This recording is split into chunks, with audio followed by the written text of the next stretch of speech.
Hahnemann's Organon of Medicine, aphorism number 38. Aphorism number 38 किसके बारे में? ये वही कंटिन्यू है, suppressions, false cure, failure of allopathic treatment, ये सभी कंटिन्यू है जो पीछे के 2-3 एफोरिज्म से चल रहा है। आपने देखा होगा कि किस तरह से क्रोनिक डिजीज कभी कभी इम्प्रूव होने के बाद वो वापस आ जाती है not by allopathic treatment but also by homeopathic treatment. और जब डिजीज लौट के आ जाए, इट इज नॉट क्योर। यही बात को हैनेमन ने एफोरिज्म नंबर 38 में एक्सप्लेन करने की कोशिश की है। और we are continue with the same when two dissimilar disease meet, and जो न्यूर वन है, जो बाद में डिजीज आई है, वो है स्ट्रोंगर। तब क्या होता है? ये जो एफोरिज्म 38 है, ये अंडरस्टैंडिंग कराएगा हमें सप्रेशन के बारे में, फॉल्स क्योर के बारे में, फेलियर ऑफ होम्योपैथिक ट्रीटमेंट के बारे में। तो इस एफोरिज्म को पहले पढ़ते हैं। लंबा एफोरिज्म है इसलिए साथ साथ लेके चलना पड़ेगा। पढ़ते हैं, थोड़ा रैपिडली पढ़ेंगे और जो भी इंपॉर्टेंट होगा वहां रुक के मैं आपको इसकी एक्सप्लेनेशन देता चलूंगा। आपके पास अगर ऑर्गेनन ऑफ मेडिसिन की बुक है तो इसमें फुटनोट्स काफी सारे हैं। इस एफोरिज्म में जो फुटनोट्स आ रहे हैं वो डॉक्टर्स की ऑब्जर्वेशन है, मतलब डॉक्टर्स ने जो भी ऑब्जर्व उस टाइम किया, एलोपैथिक डॉक्टर्स ने, उनके नाम दिए हुए हैं कि इस डॉक्टर ने ये देखा, इस डॉक्टर ने ये देखा। Anyway, let us begin the aphorism first. और the new dissimilar disease is stronger. In this case the disease under which the patient originally labored, being the weaker, will kept back and suspended by accession of stronger one, will kept back and suspended by accession of stronger one, until the latter shall have turns its course or being cured, and then the old one reappears uncured.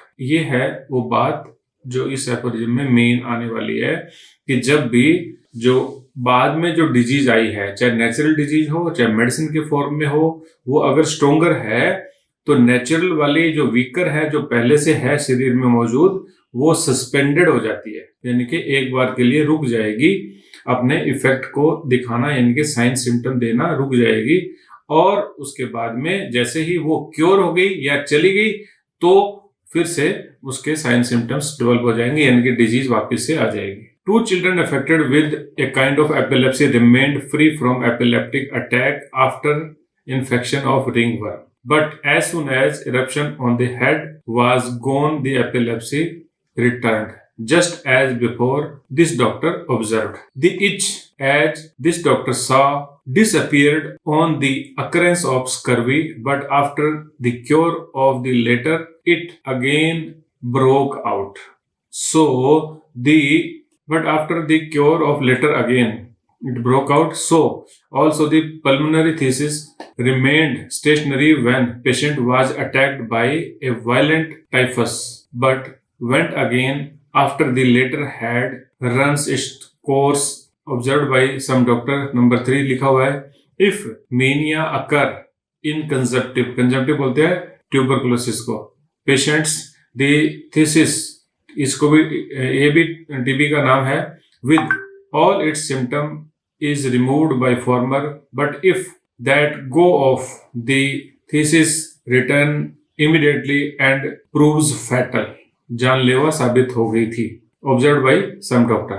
When measles and smallpox are prevalent at the same time and both attack the same child, the measles that had already broken out is generally checked by smallpox and came somewhat later, nor the dose of measles resume its course until after the cure of smallpox, but is not infrequently happen that the inoculated smallpox is suspended for 4 days by supervision of the measles, as observed by this doctor. After the desquamation of this smallpox completes its course, even when inoculation of the smallpox had taken effect for 6 days and the measles then broke out, the inflammation of the inoculation remained stationary and smallpox did not ensue until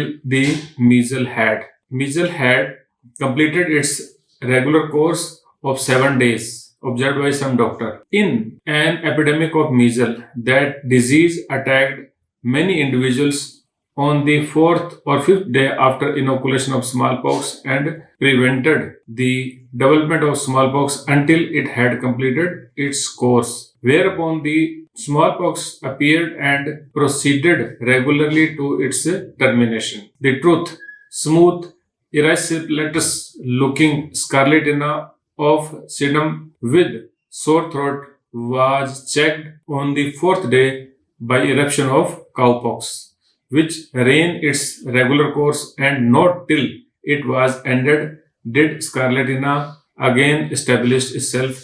But on the other occasion, as both diseases seem to be equal strength, the cowpox was suspended by 8 days by the supervision of true smooth scarlatina of sedum, observed by some doctor, and the red areola of former disappeared until the scarlatina was gone, wherein cowpox immediately resumed its course and went on its regular termination. The measles suspended the cowpox on the 8th day when the cowpox had nearly attained its climax. The measles broke out and cowpox now remained stationary and did not resume and complete its course until the desquamation of the measles had taken place, so that on the 16th day it presented the appearance it otherwise would have shown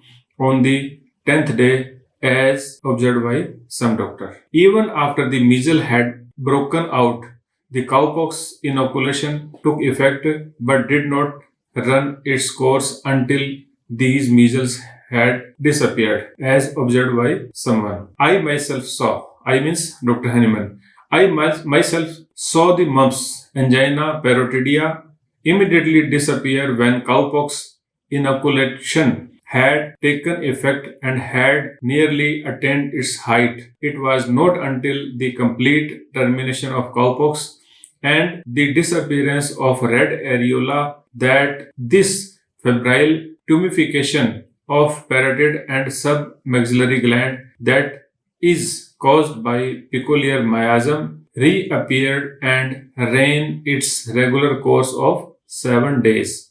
And thus, यह summary. And thus, it is with all dissimilar diseases, the stronger suspends weaker when they do not complicate one another, which is seldom the case with acute diseases, but they never cure one another. ठीक है, ये है summary जो last में है. हैनिमन्स Organon को पढ़ना बहुत जरूरी है, क्योंकि ऑर्गेनन से हमें गाइडलाइन मिलती है. ऑर्गन से हमें हमारी जो साइंस है उसकी फिलोसफी को अंडरस्टैंड करने में हेल्प मिलती है. Just merely law of similar या सिम्टम्स की सिमिलरिटी करके मेडिसिन दे देना इज नॉट एनफ. क्या होता है, कैसे होता है, क्यों होता है, ये सब फिलोसॉफिकली जानना हमारे लिए बहुत जरूरी है. ठीक है ना. तो यहाँ जो ये एफोरिज्म है ये काफी इंपॉर्टेंट है, स्पेशली जैसे मैंने शुरू में कहा था जब डिजीज सप्रेस होती है, क्योंकि जो बाद में जो हमने इनोकुलेशन ये सब पढ़ा, यानी कि चाहे तो नेचुरली हो चाहे आर्टिफिशियली हो, जो स्ट्रोंगर डिजीज है जो बाद में आई है वो वीकर वाली को एक बार के लिए सप्रेस कर देती है, दब जाती है, और बाद में वो ज्यादा स्ट्रोंग सिम्टम्स के साथ में अपीयर होने के चांसेस रहते हैं. तो ये था कि इस एफोरिज्म के अंदर है क्या. एग्जाम्पल्स जो है इन्होंने बहुत सारे दिए हैं. ठीक है, ये दब गया, ये हो गया, वो हो गया, इसको अपन रिपीट नहीं करेंगे. कोई भी सिमिलर या डिसिमिलर, ये एफोरिज्म डिसिमिलर के लिए है. डिसिमिलर और स्ट्रोंगर अफेक्शन जब बाद में मिल गया वो सप्रेस करता है वीकर वाले और पहले वाले को. तो इस एफोरिज्म से जो हम समझ सकते हैं वो ये है कि जो डिजीज है वो वाइटल फोर्स की डिरेंजमेंट की वजह से होती है. वाइटल फोर्स डिरेंज हुई, उसने साइन सिम्टम दिए, उसको हमने नाम दे दिया डिजीज. और टू डिसिमिलर डिजीजेस एक साथ एक्टिवली बॉडी में नहीं रहेंगी, तो स्ट्रोंगर जो है वो डोमिनेट करेगी, वीकर जो है वो खत्म नहीं हो जाएगी. अगर तो खत्म हो जाए तो इलाज हो गया, खत्म नहीं हो जाएगी, क्योर नहीं हो जाएगा, वो ओनली हेल्ड हो जाएगी, सस्पेंडेड हो जाएगी, ठीक है। जैसे ही बाद वाली स्ट्रोंगर जो है वो डिसअपियर हो जाती है, तो ओल्ड डिजीज जो है वो रीअपियर हो जाती है। तो क्लिनिकली अगर हम देखें तो ये एफोरिज्म हमें ये सिखाता है कि क्रोनिक डिजीजेस कभी कभी हमें टेम्परेरीली इंप्रूव होती हुई क्यों दिखती है जब एक्यूट इलनेस आ जाती है, ठीक है। एक्यूट इलनेस जब आ जाती है या हमने अगर रॉन्ग मेडिसिन भी दे दी, तब भी पेशेंट के अंदर एक फॉल्स इंप्रूवमेंट जैसे सिम्टम्स क्यों आ जाते हैं कि हाँ, पेशेंट बोलता है कि आई एम फीलिंग बेटर।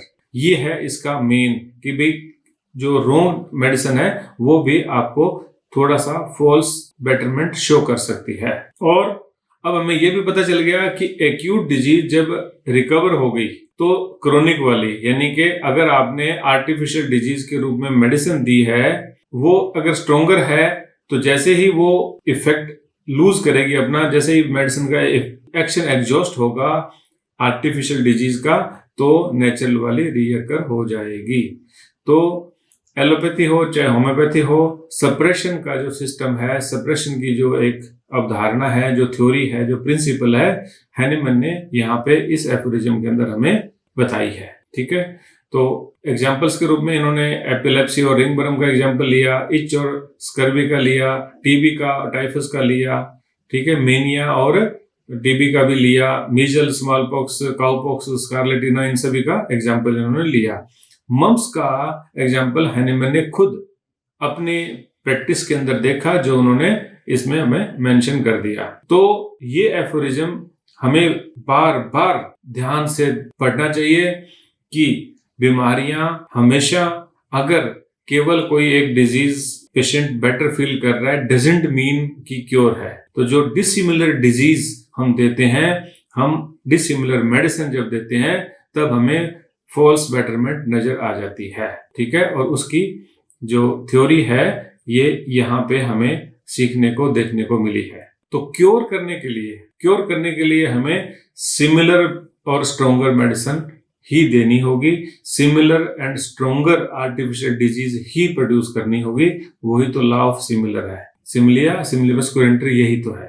तो डिसिमिलर डिजीज ओनली सप्रेस करेगी, और जो होम्योपैथिक रेमेडी है वो आर्टिफिशियल डिजीज है, वो स्ट्रोंगर डिजीज है, और वो सिमिलर होनी चाहिए। एलोपैथी की तो बात ही जाने दो, क्योंकि ये लोग स्ट्रोंग आर्टिफिशियल डिजीज देते हैं, दवाई देने से उनके जो डिजीज के सिम्टम है वो सप्रेस होते हुए अपन दिन रात देखते ही हैं, और टेम्परेरी रिलीफ पेशेंट को मिलता है। और सप्रेशन के बाद में जैसे ही दवाई पेशेंट नहीं लेगा, एलर्जी की नहीं लेगा या किसी भी और चीज की दवाई नहीं लेगा, तो पहले से ज्यादा स्ट्रोंग सिम्टम्स की इंटेंसिटी के साथ डिजीज को हम आता हुआ पेशेंट्स में देखते हैं, जो कि मोर डेंजरस है, बहुत ज्यादा बिल्कुल पेशेंट के लिए ट्रबलसम वो चीजें होती है। तो ये हो गया आज का ये एफोरिज्म 38 बाय सैमुअल हैनीमैन।